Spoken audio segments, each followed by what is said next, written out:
Hello friends, welcome to rankers career point. मैं हूं रवि। पिछले क्लास तक हम लोगों ने जो है फ़िलहाल डिस्कस कर लिया था थेवेनिन और नॉर्टन थ्योरम। उस पर हम लोग एग्जाम्पल सहित उसको पूरा समझ लिया था।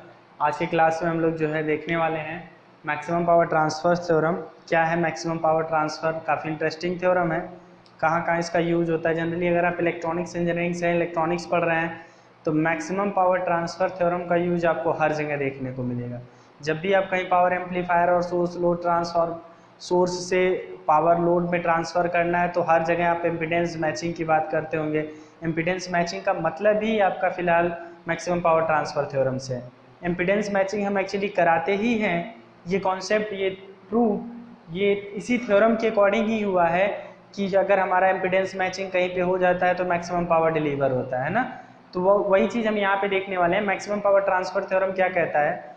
मैक्सिमम पावर ट्रांसफ़र थ्योरम कहता है कि यदि कोई थेवेनाइज्ड नेटवर्क हो, थेवेनाइज्ड नेटवर्क का मतलब एक ऐसा नेटवर्क जिसमें एक इक्विवेलेंट रेजिस्टेंस RTH, एक लोड रेजिस्टेंस RL है, तो उसके लोड रेजिस्टेंस में मैक्सिमम पावर तभी ट्रांसफ़र होगा जब लोड रेजिस्टेंस इक्वल हो किसके? थेवेनिन या नॉर्टन इक्विवेलेंट रेजिस्टेंस के। तो means RL should be equal to the RTH, RL should be equal to the RTH। ये कंडीशन अगर है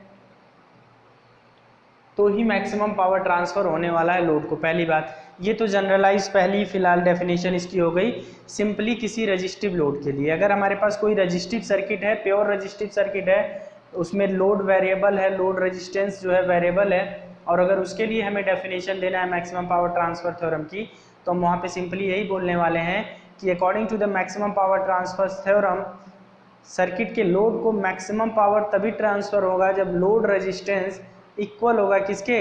थेवेनिन इक्विवेलेंट रेजिस्टेंस के या नॉर्टन इक्विवेलेंट रेजिस्टेंस के, जो भी हो। ठीक है ना। तो ये बेसिक सा केस हमें याद रखना है। कैसे हम इस चीज़ को डील करने वाले हैं इसमें हम लोग देखते हैं। मैक्सिमम पावर ट्रांसफर थ्योरम का दूसरा डेफिनेशन क्या कहता है कि यदि कोई हमारे पास एक्टिव नेटवर्क है, active complex network which have the inductance and reactance वगैरह वगैरह जो कह सकते हैं आप, जैसे अगर AC नेटवर्क है सिंपली, उसमें इंडक्टेंस भी होगा, कैपेसिटेंस भी होगा, है ना।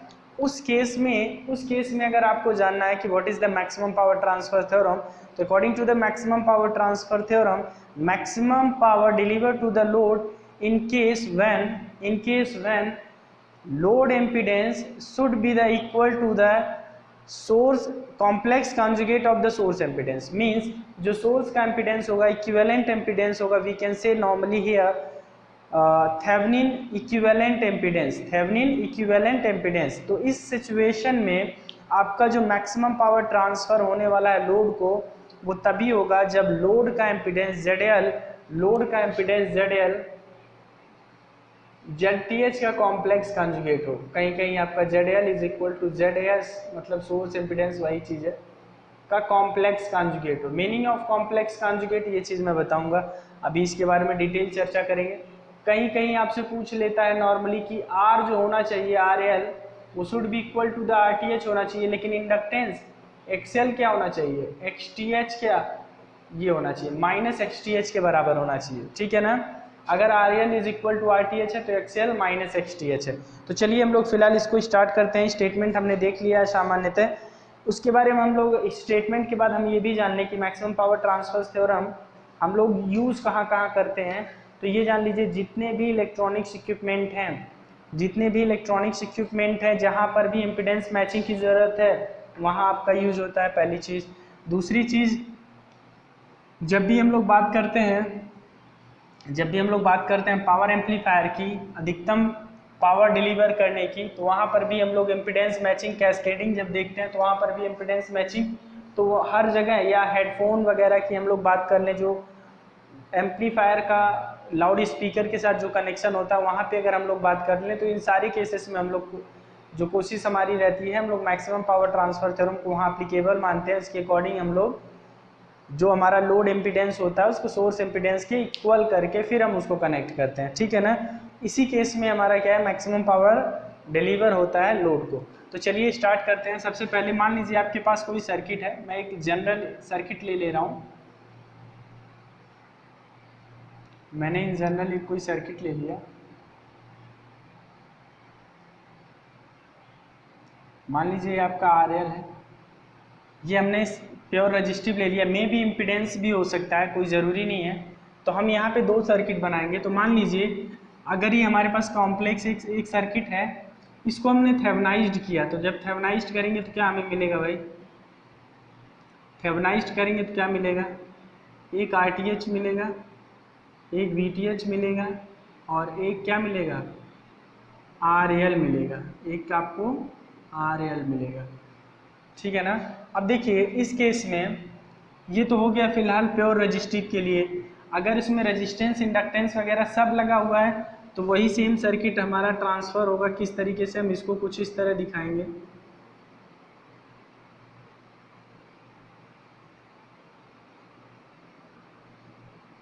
दिस इज योर ZL और ये ZTH, this is your VTH।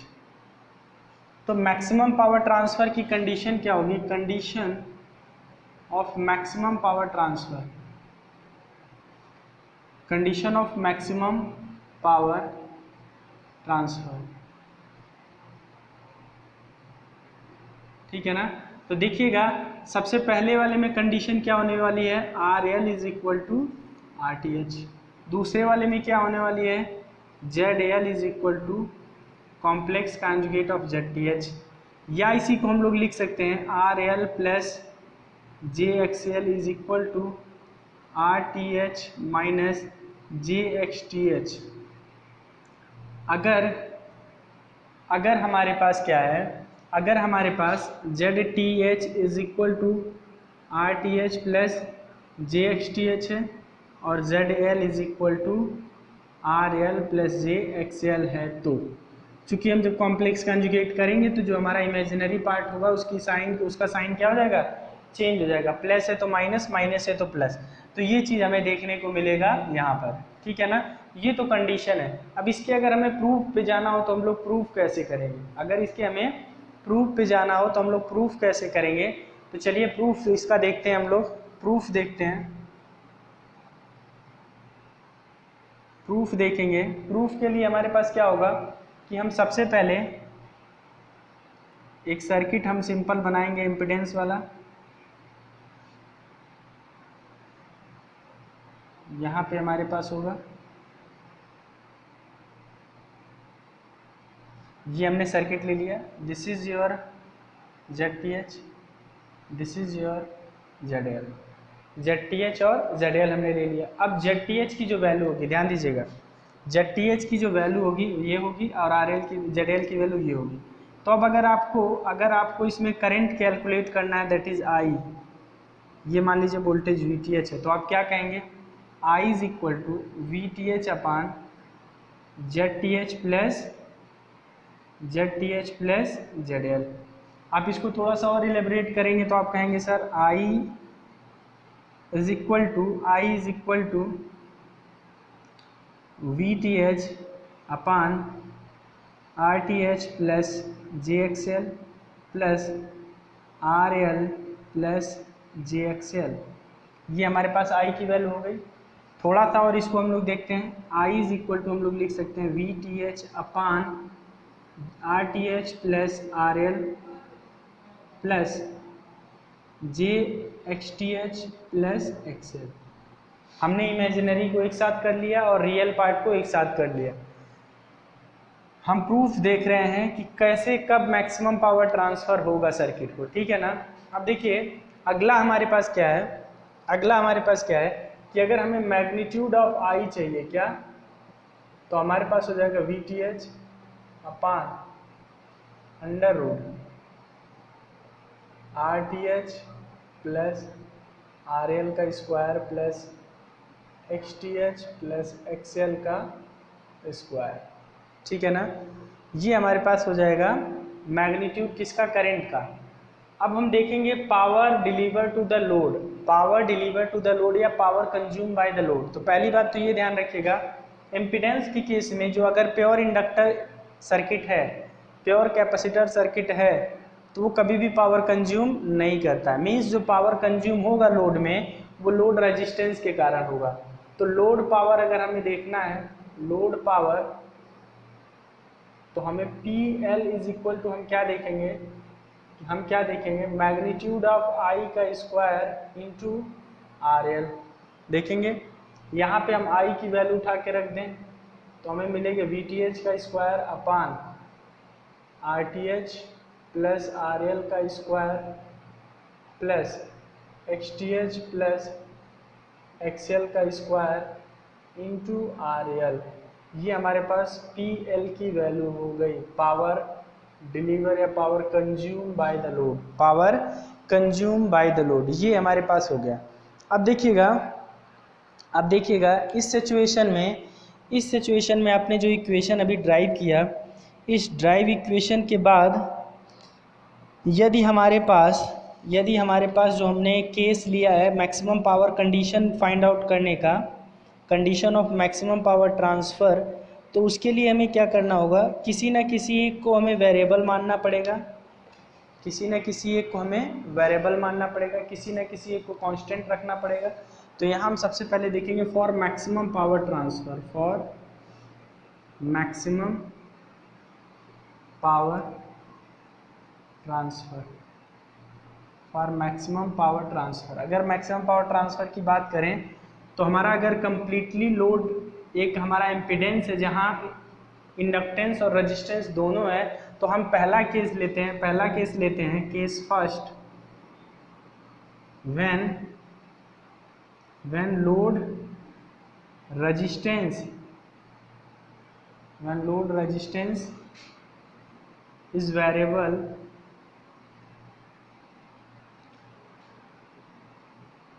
load reactance is variable लेते हैं, load reactance is variable and resistance is equal to constant। हमने क्या लिया, रेजिस्टेंस को हमने क्या माना है, कांस्टेंट माना है, रेजिस्टेंस को क्या माना है, कांस्टेंट। वेरिएबल क्या लिया है, रिएक्टेंस को, मतलब एक्सएल हमारा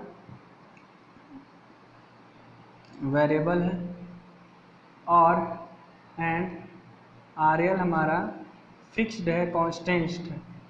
तो हमें यहाँ पे जो हमें डेरिवेशन करना है D P L upon D X L के रिस्पेक्ट में इज इक्वल टू हमें ज़ीरो कर देना है। जो हमारे पास यहाँ पावर का इक्वेशन है उसका डिफ्रेंशिएट करके हम जैसे ही ज़ीरो उसको इक्वेट करेंगे, तो ये डेरिवेशन में एक करके दिखा देता हूँ फिलहाल कैसे होने वाला है, कैसे आप इसका डेरिवेशन करेंगे, कैसे कैलकुलेट करेंगे। बस मैं आपको ज़रा सा उसका इंट्रोडक्शन दिखा देता हूँ। उसको करने के बाद आपको जो यहाँ पे देखने को मिलेगा, वो क्या देखने को मिलेगा, जो मैंने स्टार्टिंग में भी बताया। जब आप ड्राइव इसको डेरिवेट करेंगे D P L upon D X L is equal to, आपको क्या देखने को मिल रहा है, D T H R L upon R T H plus R L का square X T H plus XL का स्क्वायर, ठीक है ना। ध्यान दीजिएगा ये नॉमिनेटर और डिनोमिनेटर वाला कॉन्सेप्ट लगेगा। तो सबसे पहले हम लोग क्या करेंगे, डिनोमिनेटर को रखेंगे, नॉमिनेटर को इंटीग्रेट करेंगे।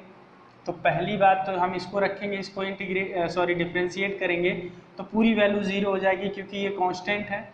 तो पूरी वैल्यू तो पहले वाली ज़ीरो हो जाएगी, मतलब ज़ीरो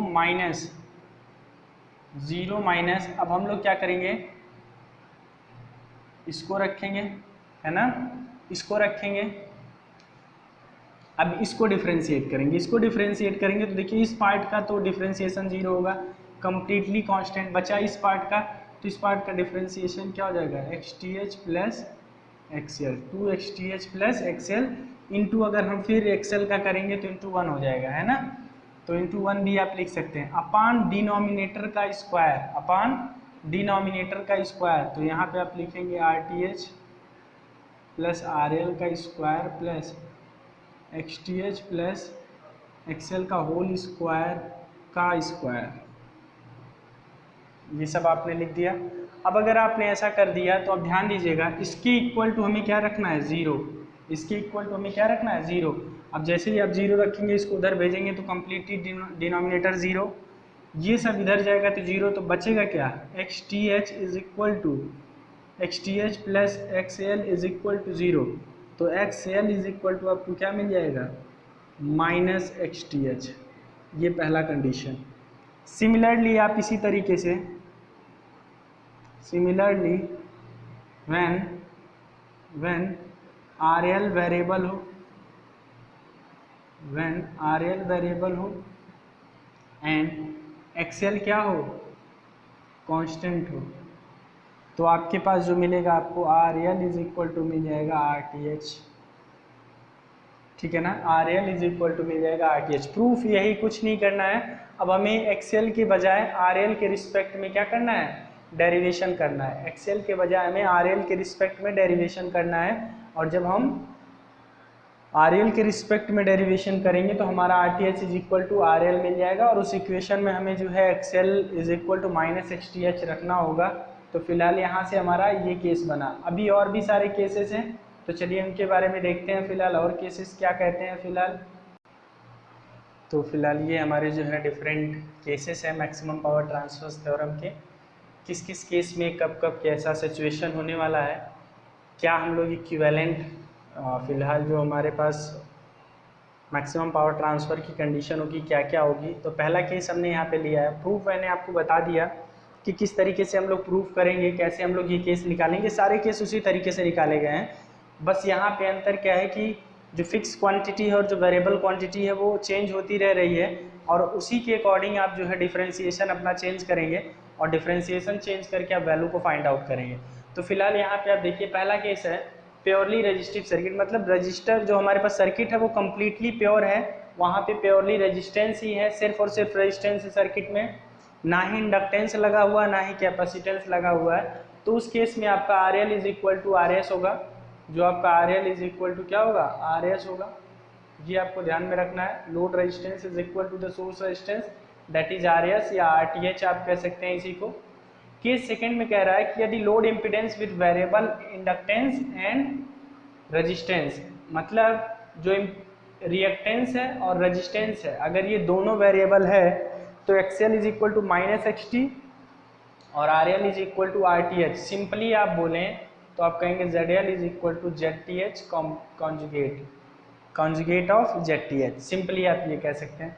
नेक्स्ट केस कह रहा है, नेक्स्ट केस तीसरा केस इंपॉर्टेंट है। ये दो केस तो बहुत इजी था, मैंने आपको बता दिया। तीसरा केस देखिए कि अगर load impedance with variable resistance and fix reactance, अगर रिएक्टेंस इसका फिक्स है लेकिन रेजिस्टेंस सिर्फ वेरिएबल है लोड रेजिस्टेंस ही, तो उस केस में क्या होगा, उस केस में आपको देखने को मिलेगा कि R L is equal to under root R T H plus X T H plus X L का होल स्क्वायर, मतलब इसका square plus X T H और प्लस एक्सएल का होल स्क्वायर। अब ये कैसे कैलकुलेट करेंगे, इसको आप यहीं से निकाल सकते हैं, इसको आप यहाँ से सिंपली निकाल सकते हैं, कोई दिक्कत नहीं है, ठीक है ना। ध्यान रखिएगा ये केस तब अराइज होगा जब हमारा रिएक्टेंस क्या हो, कांस्टेंट हो, और रेजिस्टेंस वेरिएबल हो। इसमें तीन केस और आएंगे, इसमें दो केस और बना सकते हैं। क्या कि सोचिए अगर लोड रेजिस्टेंस जो लोड रिएक्टेंस है एक्सएल ये जीरो हो जाए, तो एक्सएल जीरो हो जाएगा तो बचेगा क्या, आर टी एच का square plus X T H का स्क्वायर। तो वो हमने पहला case, when load is purely resistive, मतलब ये जीरो है, ये जैसे ही जीरो होगा हमारे पास क्या बचेगा, R L is equal to under root R T H plus X T H का स्क्वायर। हमने किया क्या, एक्सएल को जीरो कर दिया, ठीक है ना।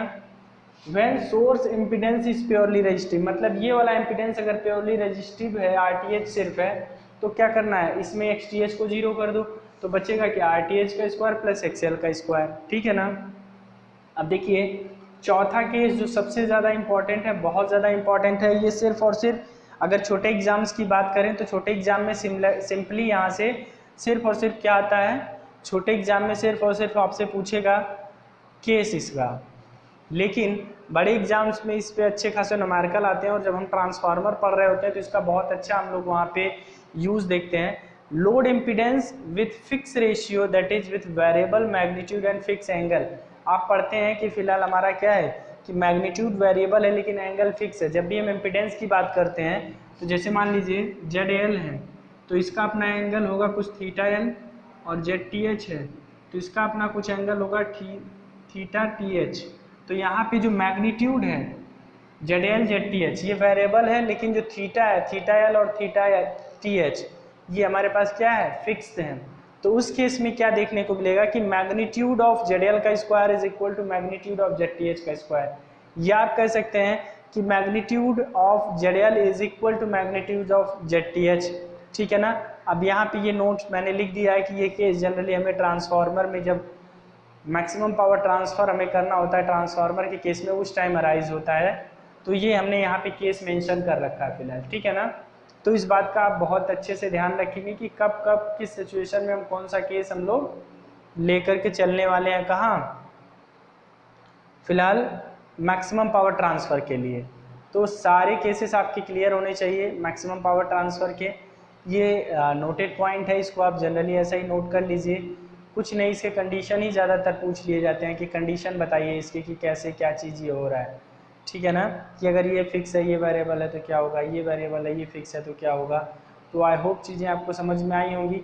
इसके बाद हम लोग जो है चलते हैं इस पिक के एक न्यूमेरिकल को करते हैं। उससे पहले मैं आपको बता दूं कि पावर कितना होगा, और दूसरी चीज़ मैं ये बता दूं मैक्सिमम पावर ट्रांसफ़र की एफिशिएंसी, मतलब लोड की एफिशिएंसी हम लोग कैलकुलेट करते हैं तो वो हम लोग कैसे निकालते हैं। तो देखिएगा, निकालना कुछ नहीं है, हम आपको सिर्फ ये बता दें कि मैक्सिमम पावर आप कैलकुलेट कैसे करेंगे। आपने फॉर्मूला पढ़ा है, आपने फॉर्मूला जैसे ये मान लीजिए, अगर यहाँ पे हमें देखना है पावर मैक्सिमम निकालना है तो पहले हम आई निकालेंगे। क्या आएगा आई, VTH upon RTH plus RL। अगर हम पावर निकालें PL इज इक्वल टू, तो आप लिखेंगे VTH का square into RL upon RTH plus RL का स्क्वायर।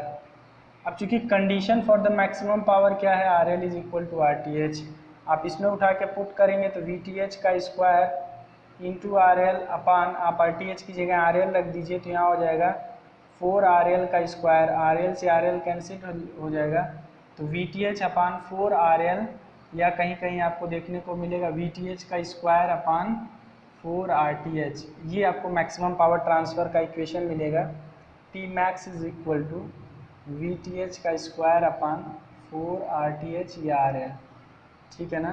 तो ये बहुत इंपॉर्टेंट एक्सप्रेशन है, क्वेश्चन में हम लोग इसका यूज़ करेंगे, तो ये आपको पता होना चाहिए। अब देखिए कोई भी पावर अगर यहाँ से डिलीवर होगा, मान लीजिए अगर हमारे पास RL is equal to RS है, मैं आपको RTH, मैं आपको जनरली थ्योरी तरीके से ही बता दे रहा हूँ, इसके प्रूफ पे नहीं जा रहा हूँ कि एफिशिएंसी कितनी होती है।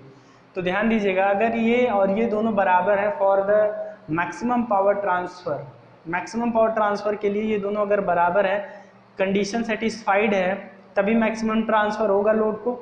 और जब लोड को मैक्सिमम ट्रांसफ़र होगा तो उस टाइम एफिशिएंसी क्या होगी, आप देखिए RTH is equal to RL है तो 50% पावर यहाँ होगा, 50% पावर यहाँ होगा।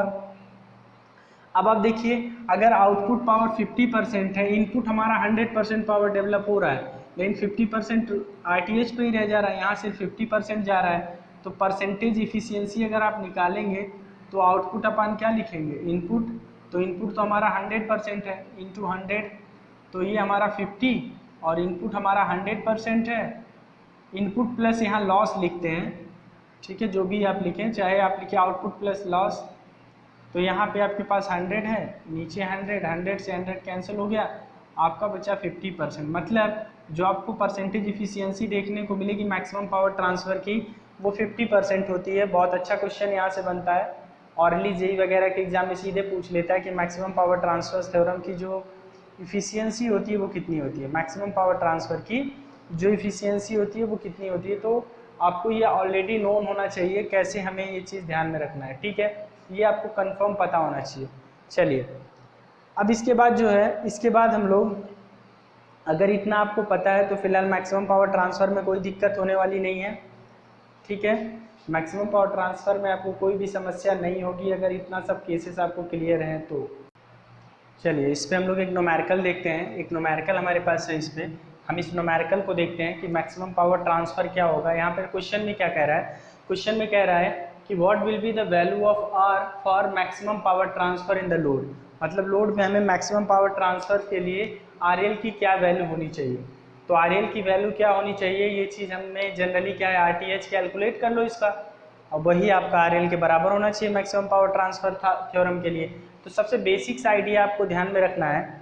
सबसे बेसिक्स है कि सबसे पहले हम इसका थेवेनिन इक्विवेलेंट बनाएंगे। तो सबसे पहले हम क्या बनाने चलेंगे, थेवेनिन इक्विवेलेंट। तो यहाँ पे सबसे पहले हम लोग क्या करेंगे, लोड को हम लोग हटा देंगे। स्टेप फर्स्ट हम लोग देखेंगे कि हम लोड को हटा देंगे, remove the load, remove the load मतलब आरएल को हटाएंगे और सर्किट को फिर से बनाएंगे। आप देखिए अब यहाँ पे जो वोल्टेज होगा वही हमारा VTH होगा, ओपन सर्किट वोल्टेज ही। यहाँ पे हमारे पास 50, यहाँ 50, ये 50 वोल्ट और ये 150। अब आप देखिए चूँकि इसमें तो कोई करंट जाएगी नहीं, सर्किट ओपन है, तो यहाँ से कोई करंट आएगी तो इधर होकर के जाएगी, मतलब ये 50 ये 50 टोटल रेजिस्टेंस आर। अगर हम लोग इसमें करंट निकालें या सीधे हम लोग VTH निकालना चाहें तो VTH इज इक्वल टू क्या करेंगे, हम वोल्टेज डिवीजन रूल लगाओ। ये सर्किट आप समझ लीजिए बाहर है, ये दोनों सीरीज में है क्योंकि उधर कोई करंट जा नहीं रही है सर्किट ओपन होने की वजह से। तो आप यहाँ पे current division voltage division rule लगाएंगे 50 इंटू, यहाँ इसके क्रॉस का हमें वोल्टेज निकालना है तो इसमें करंट कितनी जाएगी 50/100 इंटू 50। तो आप देखिए कितना आ जाएगा भाई 25 वोल्ट। मतलब VTH की जो वैल्यू आई, VTH का मान कितना आया 25 वोल्ट आया VTH का मान। इस चीज़ को आप ध्यान रखेंगे। VTH आपने कैलकुलेट कर लिया तो अब आप RTH कैलकुलेट करेंगे। स्टेप सेकेंड में RTH कैलकुलेशन। RTH कैलकुलेशन में क्या है कि जितने भी सोर्स हैं उसको उसके इंटरनल रेजिस्टेंस से रिप्लेस कर देंगे, बाकी रेजिस्टेंसेस को सर्किट में रहने देंगे। और लोड साइड से आप देखेंगे जो इक्विवेलेंट रेजिस्टेंस आपको मिलेगा वही हमारा RTH होगा। तो RTH बराबर आप सीधे लिख सकते हैं, यहाँ 50 है और यहाँ 50, दोनों पैरेलल में, तो इसका 25 हो जाएगा प्लस ये 150, मतलब 175 ओम। ये आपका RTH आ गया। अब आपने RTH कैलकुलेट कर लिया, VTH कैलकुलेट कर लिया, RTH कैलकुलेट कर लिया और VTH कैलकुलेट कर लिया, तो अब हम बनाते हैं थेवेनिन इक्विवेलेंट। क्या, थेवेनिन इक्विवेलेंट। हमारे पास ये रही VTH, ये रहा RTH, RL तो हमारे पास ऑलरेडी दे रखा है, ये हमारा RL, ये RTH, ये 25 वोल्ट VTH, ये है 175 ओम। अब आपसे क्या कह रहा है, अब आपसे कह रहा है कि किस RL की किस वैल्यू के लिए फिलहाल मैक्सिमम पावर ट्रांसफ़र होगा। तो RL इज इक्वल टू हमें पता है RTH बराबर 175 ओम। तो पहला क्वेश्चन तो हमारा सॉल्व हो गया, पहले क्वेश्चन का आंसर मिल गया। दूसरा कि हमें लोड के क्रॉस मैक्सिमम पावर चाहिए PL मैक्स, तो हमें पता है VTH का स्क्वायर अपान 4RL। तो VTH मतलब 25 इंटू 25 अपान 25 इंटू 25 अपान 4 इंटू RL की वैल्यू 175। तो ये 25 कितना आ जाएगा 7 टाइम, है ना। तो ये 25/28, इससे आप डिवाइड करेंगे तो 0.98 जो भी आएगा वाट में आएगा, मान लीजिए इतना वाट आपका आएगा। ये मैक्सिमम पावर है जो लोड में डिलीवर हो रहा है सोर्स द्वारा। मैक्सिमम पावर जो लोड को डिलीवर हो रहा है किसके द्वारा, सोर्स द्वारा। तो अभी हमने क्या है कि इस पर एक न्यूमेरिकल देखा। सबसे पहला स्टेप हमने क्या अपनाया, बहुत अच्छे से ये चीज़ जानने की ज़रूरत है। मैक्सिमम पावर ट्रांसफ़र अगर हम देख रहे हैं तो हमारा जो स्टेप है क्या है कि सबसे पहले हम किसी भी सर्किट को, कॉम्प्लेक्स से कॉम्प्लेक्स सर्किट होगा, सबसे पहले हम उसे क्या करेंगे, थेवेनाइज्ड करेंगे। और थेवेनाइज्ड करने के बाद क्या करने वाले हैं, थेवेनाइज्ड करने के बाद उस सर्किट में हम लोग देखेंगे कि जो RL होगा उसको RTH के बराबर कर देंगे। तो ये तो कंडीशन हो गया मैक्सिमम पावर ट्रांसफ़र का। उसके बाद डायरेक्टली हम लोग ये फॉर्मूला लगा करके आप फिलहाल कैलकुलेट कर लेंगे पावर अक्रॉस द लोड, ठीक है ना। तो ये कंप्लीट सिनारियो रहा मैक्सिमम पावर ट्रांसफ़र थ्योरम का। अगर आपको कहीं पर भी इसमें डाउट होता है तो आप मुझसे ज़रूर क्वेश्चन पूछिएगा। फिलहाल इसको आप कमेंट सेक्शन में करिएगा। ज़रा सा भी कोई डाउट होता है तो इसको आप बताइएगा, हम इसको सॉल्व करेंगे पूरी तरीके से। आपको जो है डिटेल में फिर से जो है या तो वीडियोस पे बनाएंगे जितने क्वेश्चन आप अराइज करेंगे, या तो हम आपको पर्सनली जो है उस चीज़ का सॉल्यूशन भेज देंगे। मेरा व्हाट्सएप नंबर और सारे चैनल के डिस्क्रिप्शन में लिंक दिए हुए हैं, आप वहाँ से जा कर के हमें चैनल पे फॉलो कर सकते हैं, ज्वाइन कर सकते हैं। तो सारी चीज़ें हम आपको जो है डिटेल में देते रहेंगे। खैर जाते जाते जो है हम आपसे कुछ बेसिक थ्योरी के क्वेश्चन पूछे जा रहे हैं, आप उसका आंसर कमेंट में ज़रूर करिएगा, जबकि मैंने आपको पीछे वाली क्लास में पढ़ा भी रखा है। पहला क्वेश्चन हमारा ये है कि आपको बताना है limitation of Kirchhoff law. Kirchhoff law के लिमिटेशन क्या है। और दूसरा आपको बताना ये है कि जो हमारे पास ओम्स लॉ होता है, जो ओम्स लॉ हमारे पास है वो कहाँ पर लागू नहीं होता। मीन्स इसका भी एक तरीके से कह सकते हैं लिमिटेशन। तो आप कोई 2-3 पॉइंट इसके बताइएगा ओम्स लॉ के कहाँ पर लागू नहीं होता ओम का नियम। और दूसरी चीज़ ये कि ओम के नियम को लीनियर लॉ क्यों कहते हैं, ये एक तरीके का लीनियर लॉ क्यों है। तो इस चीज़ के बारे में आप बताइएगा। जो भी आप 2-3 लाइन में लिख सकते हैं इसको आप लिखिएगा। हमें आपके रिप्लाई का, आपके आंसर का इंतज़ार रहेगा। फ़िलहाल आज की इस वीडियो में इतना है, फिर हम लोग मिलते हैं अगले वीडियो में। तो आज के लिए बस इतना है। Thank you so much.